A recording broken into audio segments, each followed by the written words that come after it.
ॐ अज्ञानतिमिरान्धस्य ज्ञानाञ्जनशलाकया चक्षुरुन्मिलितं येन तस्मै श्रीगुरुवे नमः।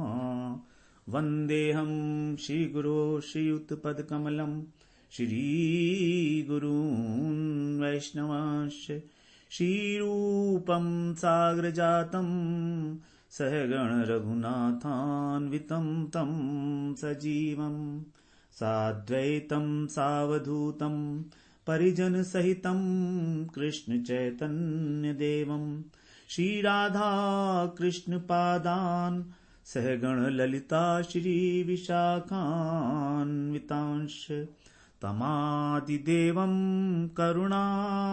करुणानिधानं तमालवर्णं सुहितावतारम् अपार संसार समुद्र सेतुं भजामहे भागवत स्वरूपम्।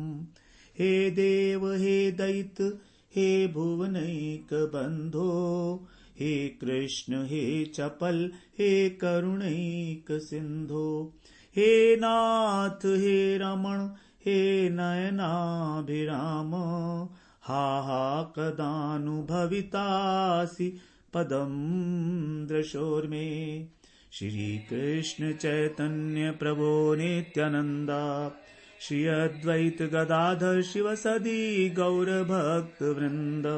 हरे कृष्ण कृष्ण कृष्ण हरे हरे, हरे राम राम राम हरे हरे। हरे कृष्णा।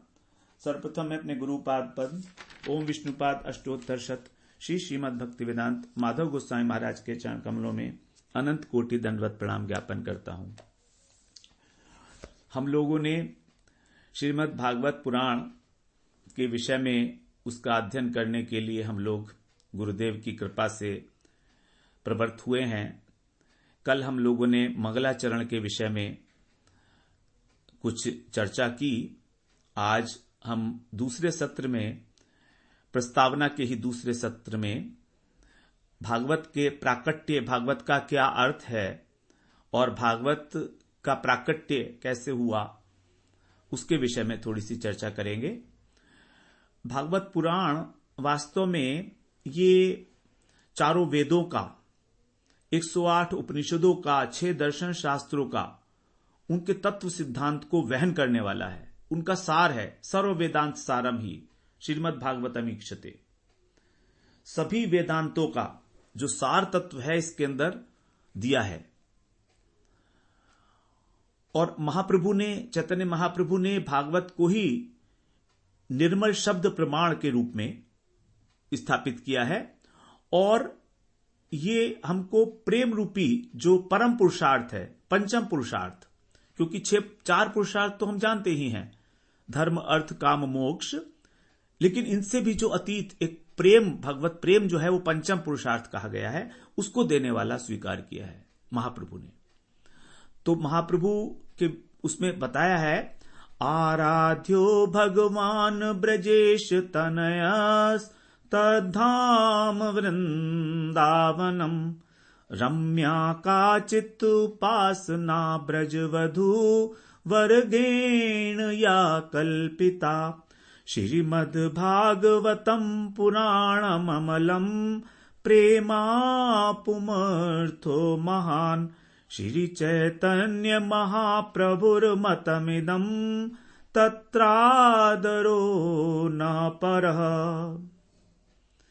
कह रहे हैं आराध्यो भगवान ब्रजेश तनय, अर्थात हमारे आराध्य कौन है? हमारे आराध्य हैं ब्रजेश तनय। ब्रजेश तनय कौन है? ब्रजेश कौन है? नंद बाबा, जो ब्रज के राजा हैं, और उनके तनय, उनके जो पुत्र हैं वो भगवान कृष्ण। कौन है वो? भगवान। आराध्यो भगवान है वो। तो आराध्यो भगवान ब्रजेश तनय तद्धाम वृंदावनम, और उनका जो धाम है वृंदावन, वो ही हमारा आराध्य है। वृंदावन भी भगवान कृष्ण की भांति ही हमारा आराध्य है। रम्या काचित उपासना ब्रजवधू वर्गेणिया कल्पिता, और हम किस उपासना पद्धति का पालन करेंगे? जिस उपासना के द्वारा ब्रजवधुओं ने भगवत की प्राप्ति की, अर्थात गोपी भाव से, मंजरी भाव से, दासी भाव से, तो उसी भाव से हम लोग उस उपासना को ग्रहण करेंगे और उनकी उपासना करेंगे। इस बारे में प्रमाण क्या है? श्रीमद् भागवतम प्रमाणम अमलम। अमल का अर्थ है शुद्ध। तो जो निर्मल प्रमाण है, शब्द प्रमाण, वो क्या है इस बारे में? श्रीमद् भागवत पुराण। श्रीमद् भागवत पुराण में गोपियों ने किस प्रकार से भगवान की प्राप्ति की। उन्होंने सब कुछ त्याग दिया अपना, सब कुछ भी नहीं रखा। इतनी व्याकुलता उनके हृदय में थी कि उन्हें और कुछ दिखता ही नहीं था। जित देखो तित श्याममयी है, कृष्णमय हो गई थी गोपियां, तब उनको भगवान की प्राप्ति हुई है। तो श्रीमद् भागवतम पुराणम अमलम, ये प्रमाण है। प्रेमा पुमर्थो महान। यहां पर देखिए, प्रेम को अर्थो महान, महान अर्थ बताया गया है। पंचम अर्थ, पंचम पुरुषार्थ। पुम का मतलब मनुष्य। तो मनुष्य का जो सबसे महान पुरुषार्थ है वो केवल प्रेम है। हम लोगों का जीवन ही इसलिए मिला है हमको मनुष्य शरीर कि हमको उस प्रेम की प्राप्ति करनी है। तभी यहां पर कहा पुमर्थो महान।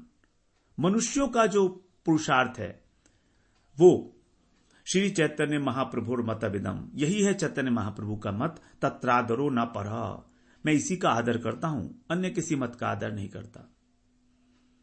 आदर नहीं करता, और भी बहुत सारे मत प्रचलित हैं, लेकिन भगवत प्राप्ति के लिए यही एक मत जो है वो महाप्रभु के द्वारा स्वीकृत है। तो फिर अन्य उपाय जो शास्त्र हैं उसकी क्या आवश्यकता है? जब श्रीमद् भागवत पुराण शिरोमणि है, जो कुछ भी इस ग्रंथ में है वही मान्य है। यदि अन्य पुराणों में कोई बात लिखी गई है और यहां से वो बात प्रमाणित नहीं होती है भागवत से, तो फिर वो मान्य नहीं है। सर्वार्थ सिद्धि इसी पुराण के अनुशीलन से, अध्ययन से होगी, श्रवण से होगी। तभी हमारे हृदय के अंदर भगवान कृष्ण अवरुद्ध होंगे। हृदय में जब भगवान आ जाते हैं हृदय में, तो फिर किसी और कथा का कोई स्थान नहीं रहता। कुछ नहीं सुनने का मन करता। फिर आनेर हृदयमम मोर मन वृंदावन। आनेर हृदयमम मन, और लोगों का जो हृदय है वो मन होगा, ठीक है। महाप्रभु कह रहे हैं मोर मन वृंदावन, मेरा मन जो है वो वृंदावन है। और भगवान कृष्ण कहां रहते हैं? वृंदावन में रहते हैं। मोर मन वृंदावन। तो जब हम अपने हृदय को वृंदावन बना लेते हैं, तभी वहां पर भगवान का आविर्भाव होता है। तभी इस बात को समझ में आएगा हमको कि भगवान कृष्ण किस प्रकार से हृदय के अंदर आकर बैठ जाते हैं, अवरुद्ध हो जाते हैं। हृदय अवरुध्यते अत्र कृतिभि शुश्रूषुभि तत्क्षणात्। जो व्यक्ति भी भागवत का श्रवण करने के लिए उत्सुक होता है, उसके हृदय में श्रवण करने से पहले ही भगवान आकर बैठ जाते हैं। श्रवण अभी नहीं किया है, केवल इच्छा जागृत हुई है और भगवान आकर बैठ जाते हैं। लेकिन कुछ कंडीशंस हैं।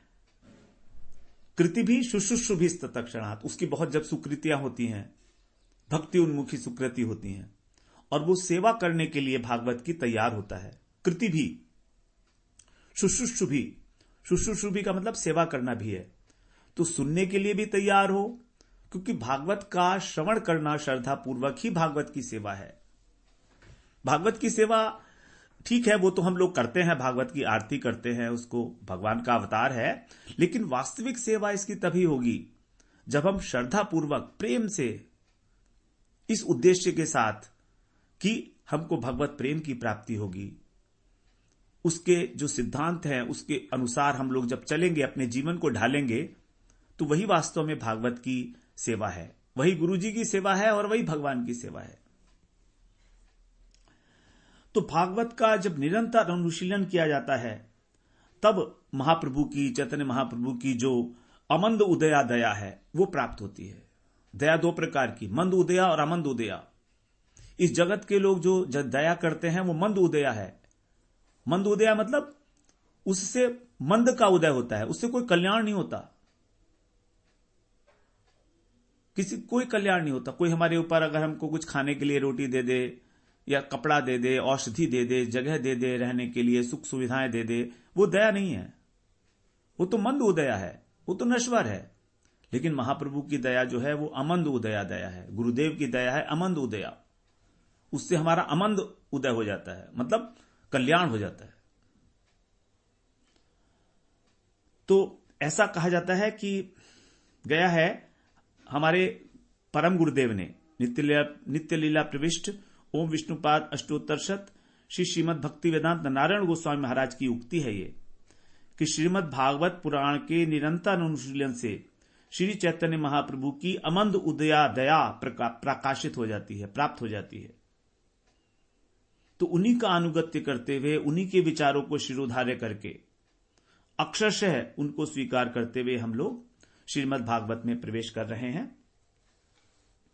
भागवत का अर्थ है भगवतः अयम भागवतः।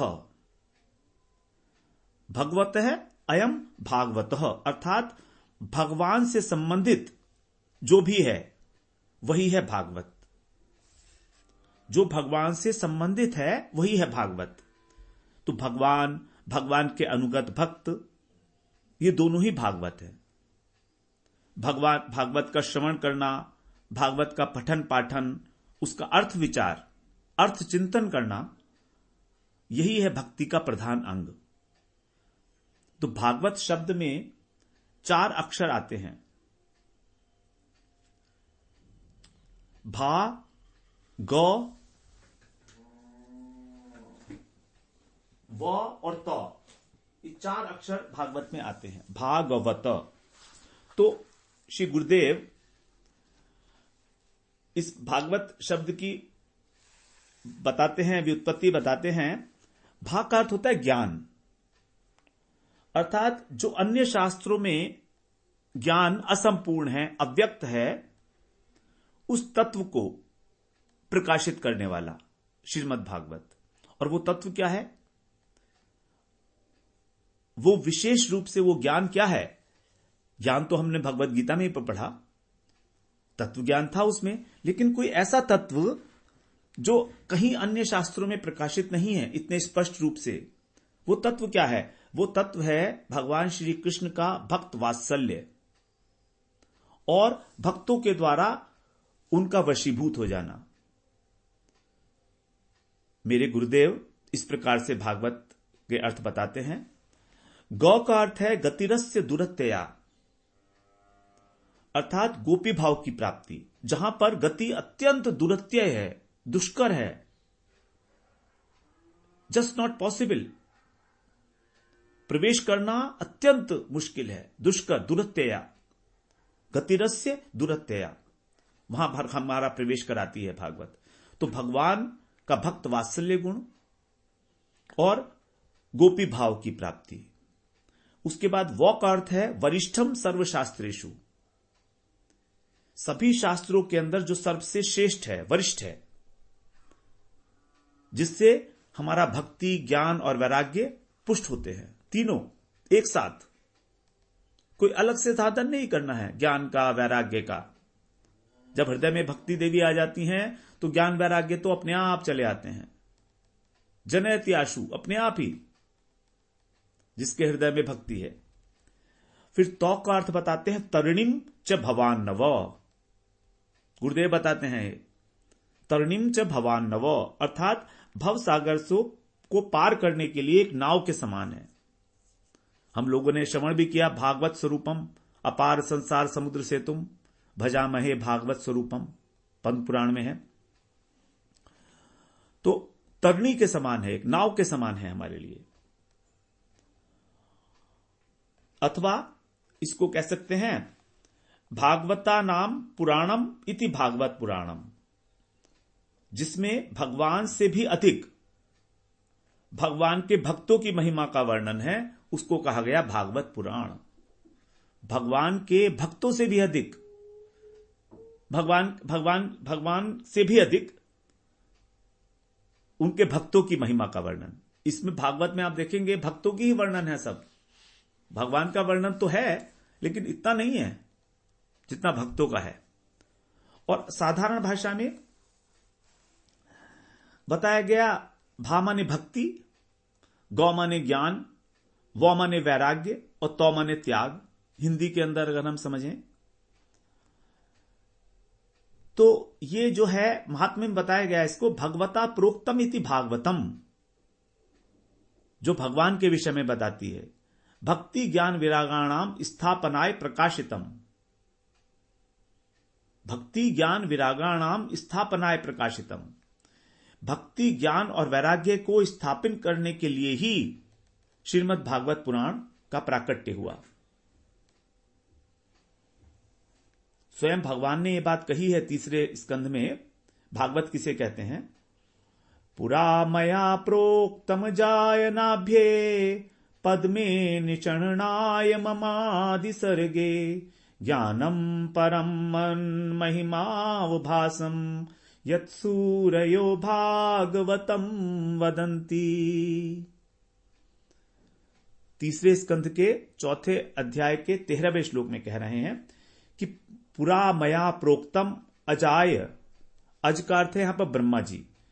तो पुरा मया प्रोक्तम, पुरा माने पहले, सृष्टि के आरंभ में मैंने अपनी नाभि कमल पे बैठे हुए ब्रह्मा जी को, नाभ्य पद में अपनी महिमा प्रकट करने वाले, निषरणाय ममादि सर्गे, अपनी महिमा को प्रकट करने वाले, मन महिमा, मेरी महिमा को प्रकट करने वाले जिस ज्ञान का उपदेश दिया उसे ही विवेकी लोग भागवत कहते हैं। तो भगवान ने ब्रह्मा जी को चतुश्लोकी उपदेश दिया है, दूसरे स्कंध में आएगा, हम लोग वहां श्रवण करेंगे उसको। 4 श्लोकों में ब्रह्मा जी को भगवान ने वहां पर उपदेश दिया है।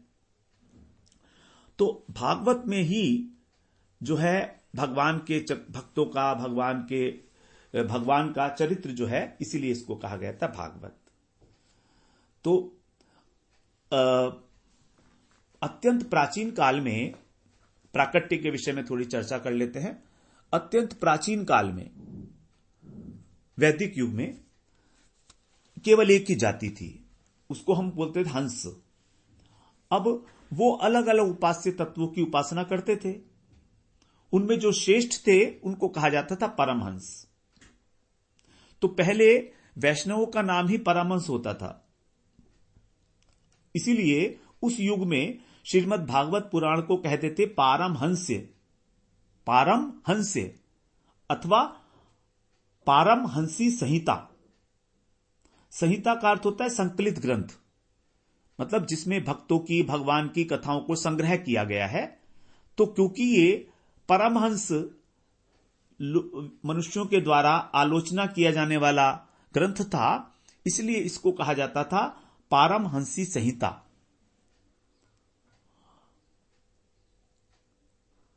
और जिस समय तक व्यास जी ने सुखदेव जी को भागवत का अध्ययन नहीं कराया था, द्वापर के अंत में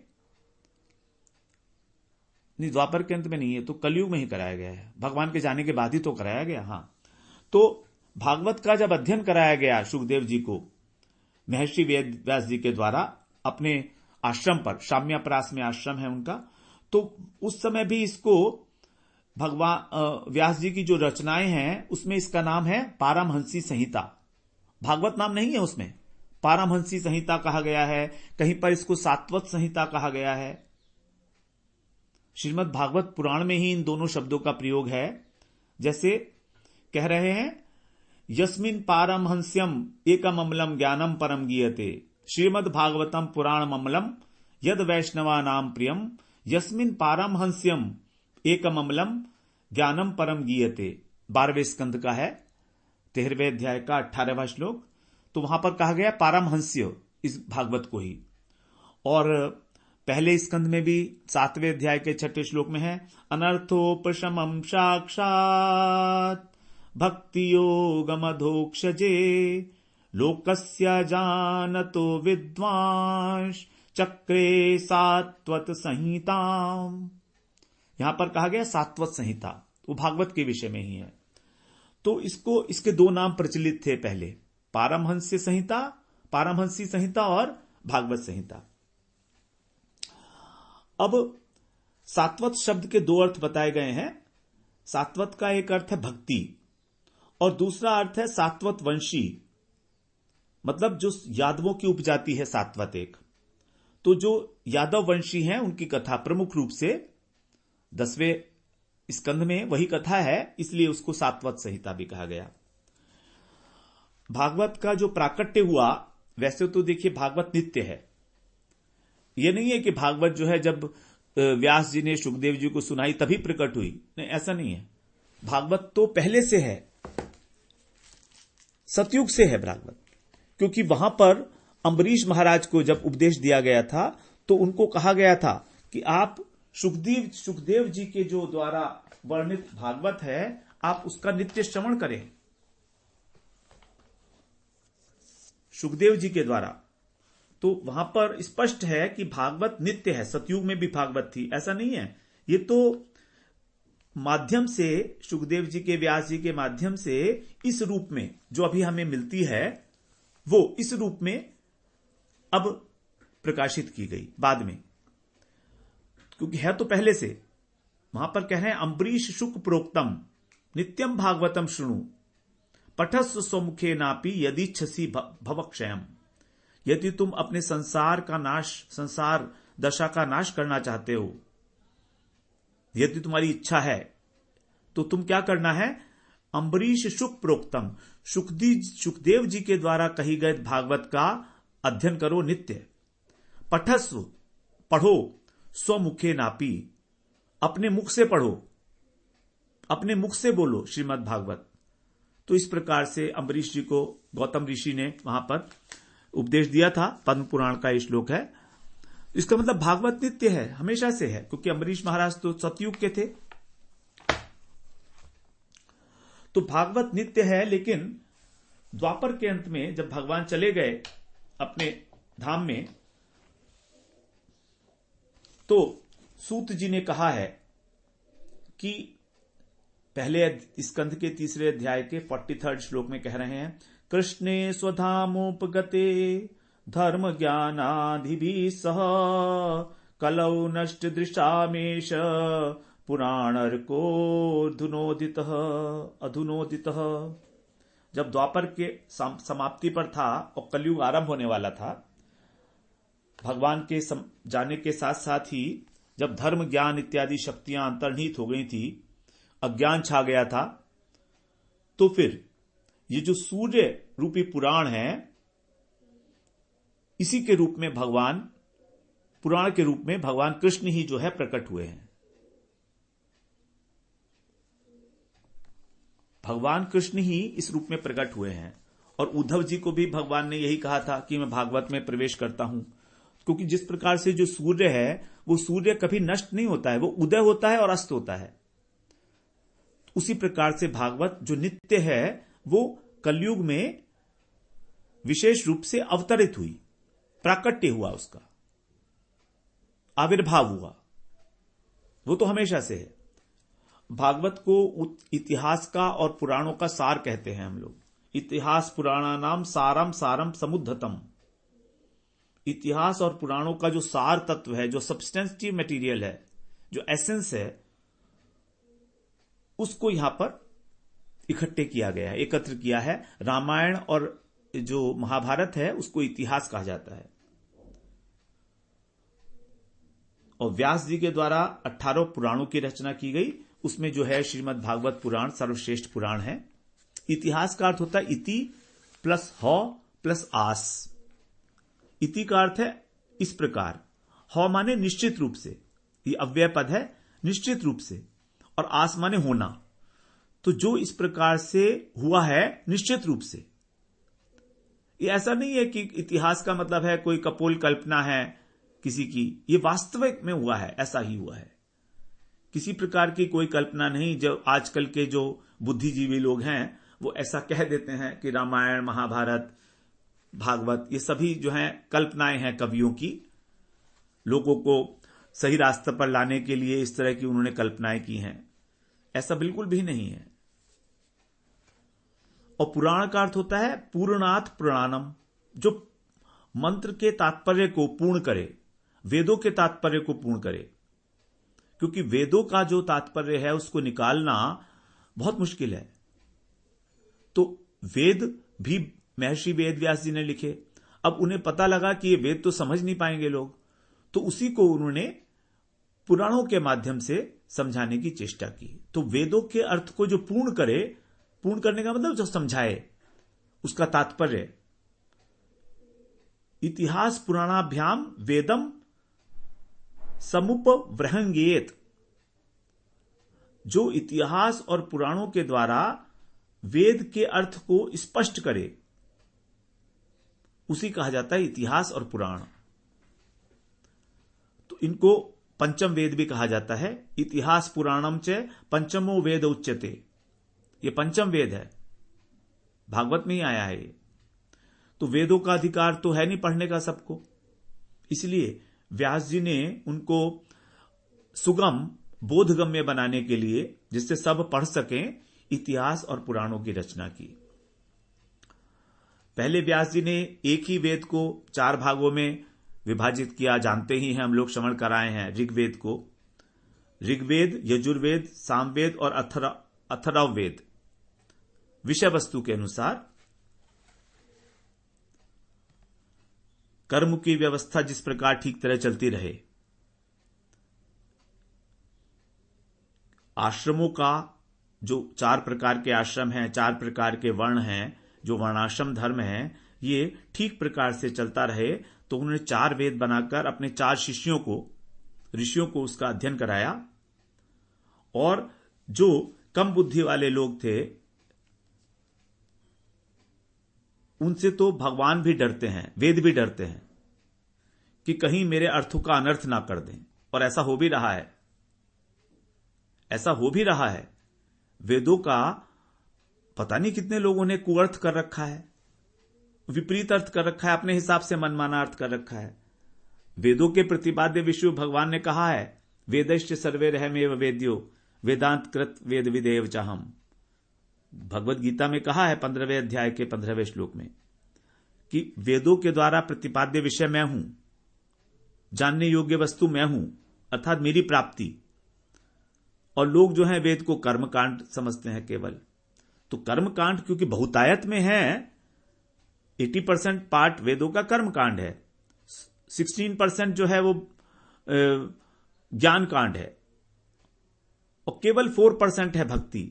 लेकिन वही वास्तव में सार तत्व है, इस बात को तो कौन जानेगा। तो इसीलिए व्यास जी ने ही इतिहास और पुराणों के माध्यम से स्पष्ट किया वेदों का तात्पर्य क्या है। भागवत जो पुराण है वो वेदों का ही तात्पर्य है। अर्थोयम ब्रह्म सूत्राणाम भारतार्थ विनिर्णय गायत्री भाष्य रूपोसौ वेदार्थ परिव्रंगित। इसके बारे में बताया है, अर्थोयम ब्रह्म सूत्राणाम, ब्रह्म सूत्र का अर्थ है ये। अयम माने ये जो पुराण है, ये ब्रह्म सूत्र का अर्थ। ब्रह्म सूत्र क्या है? ब्रह्म सूत्र है महर्षि वेद व्यास जी ने ही जो 550 सूत्र के रूप में सब उपनिषदों का सार, वो है ब्रह्म सूत्र, जिसको वेदांत सूत्र भी कहा जाता है।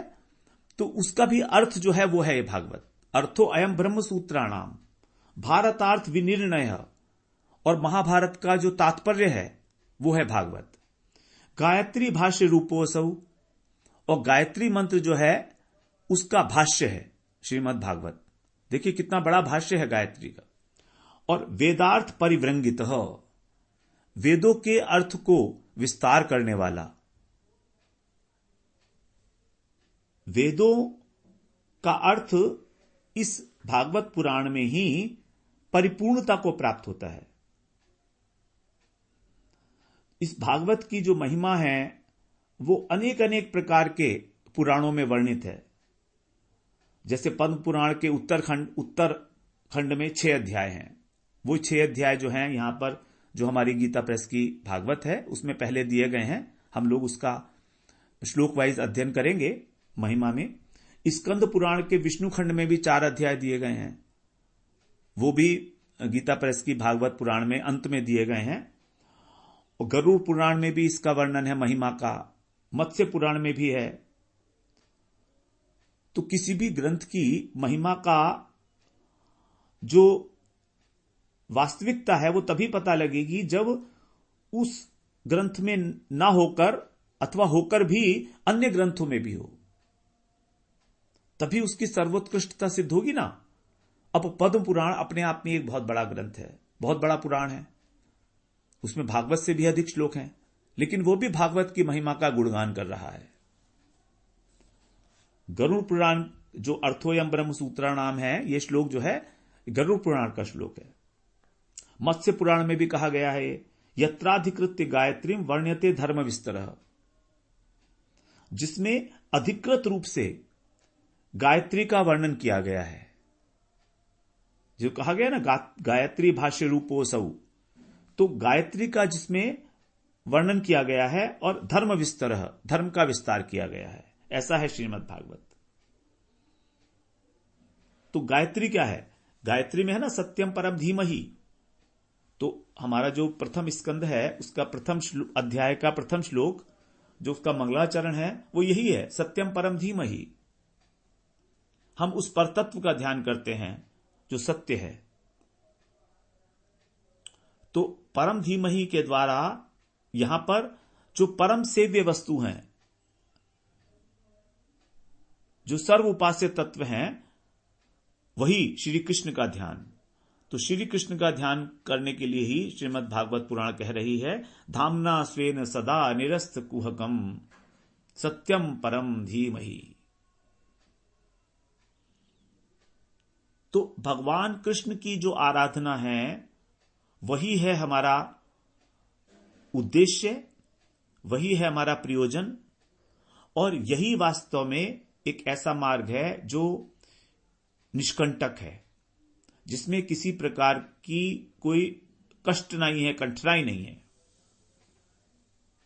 विष्णु सहस्त्राम में बोला है, एष निष्कंटक है पंथा यत्र संपूज्यते हरि कुपथम ते विजानियाद गोविंद रहितागमम।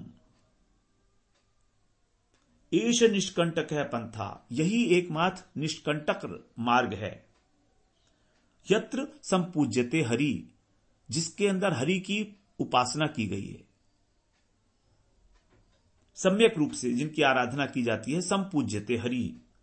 कुपथम तम विजानियात, और जो मार्ग श्री गोविंद से रहित हैं, गोविंद रहितागमम, जो आगम पुराण, आगम और निगम ये पुराण होते हैं ना, तो जो आगम पुराण गोविंद की कथाओं से, उनकी पूजा से, उनकी आराधना से जो रहित हैं, वे कैसे हैं? कुपथम, उसको कुपथ जानो। और इसी बात को भागवत में भी कहा गया है तात्पर्य के रूप में, तस्मात् सर्वात्मना राजन हरि सर्वत्र सर्वदा श्रोतव्य कीर्तितव्यश्च स्मृतव्यो भगवान नृणाम।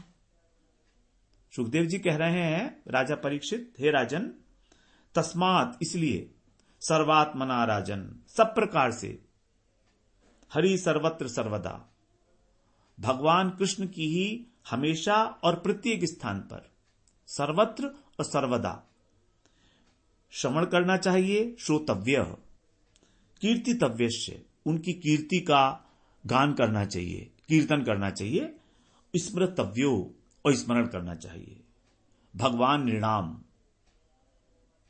उन्हीं भगवान का, भगवान कृष्ण का ही, केवल उन्हीं का ही श्रवण कीर्तन और स्मरण।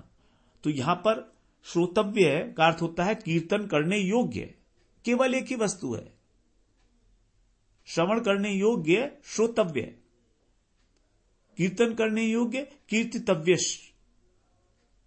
और स्मृतव्यो स्मृतव्य स्मरण करने योग्य। और वास्तव में इन कृष्ण के अलावा और कोई ना तो श्रवण करने योग्य है, ना कीर्तन करने योग्य है, और ना स्मरण करने योग्य है। अब जब चारों वेदों की रचना करके भी और महाभारत पुराण ब्रह्मसूत्र इत्यादि की रचना करके भी जब महर्षि वेद व्यास जी का मन शांत नहीं हुआ, तब देवऋषि नारद ने व्यास जी को भगवान के नाम का, उनके गुण का, उनकी लीलाओं का वर्णन करने के लिए प्रेरित किया भागवत पुराण की रचना करने के लिए, जिसमें वो कृष्ण को ही भगवान के रूप में स्थापित करें। कृष्णस्तु भगवान स्वयं।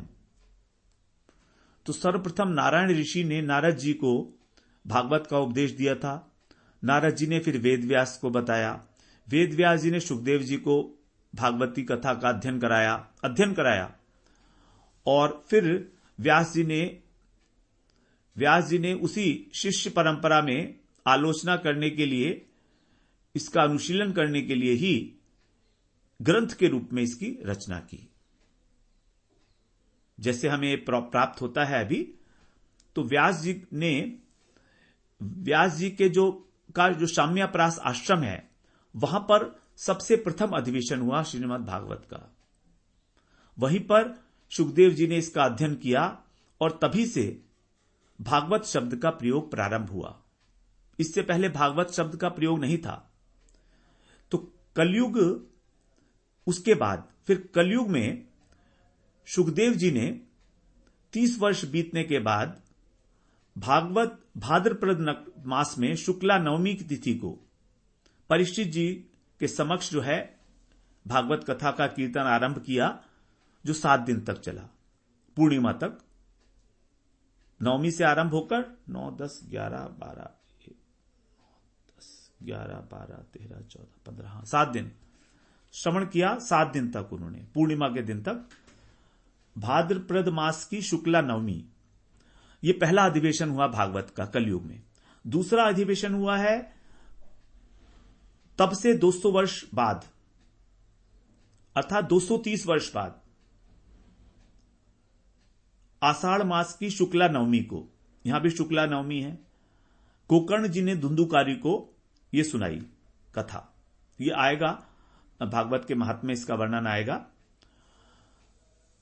उसके बाद, उसके 30 वर्ष बाद, अर्थात 260 वर्ष बाद समझिए, पहले 30 वर्ष, फिर 200 वर्ष, और उसके बाद उसके 30, तो मतलब 260 हो गए। तो 260 वर्ष बाद जो है शुक्ला नवमी को, कार्तिक शुक्ला नवमी को, सनकादिक ऋषि चतुसन है, उन्होंने नारद जी को सप्ताह यज्ञ में इसका श्रवण कराया भागवत कथा का। यह तृतीय अधिवेशन था इसका। उसके बाद फिर स्कंद पुराण में वर्णन आता है कि उद्धव जी ने वृंदावन में गोवर्धन के निकट जो है उद्धव कुंड पे 1 महीने तक जो कृष्ण की महिषियां थी द्वारका की, उनको श्रीमद् भागवत कथा सुनाई और तब सभी श्रोताओं को भगवान का साक्षात्कार हुआ। उद्धव जी को बृहस्पति जी ने भागवत का उपदेश दिया था और बृहस्पति जी ने सांख्यायन जी से भागवत का उपदेश ग्रहण किया था। तो देखिए, सबसे पहले सांख्यायन जी ने बृहस्पति को सुनाई, बृहस्पति जी ने उद्धव जी को पढ़ाया, उद्धव जी ने फिर कृष्ण की महिषियां थी उनको ये भागवत कथा सुनाई। ये एक अलग क्रम में है।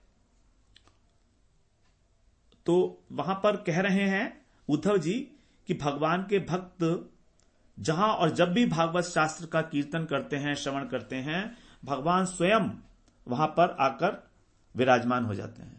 जैसे रामचरितमानस के लिए कहा जाता है कि वहां पर हनुमान जी आकर विराजमान हो जाते हैं, उसी प्रकार से श्रीमद् भागवतम शास्त्रम यत्र भागवतैर्यदा कीर्त्यते श्रूयते चापि श्री कृष्ण तत्र निश्चितम।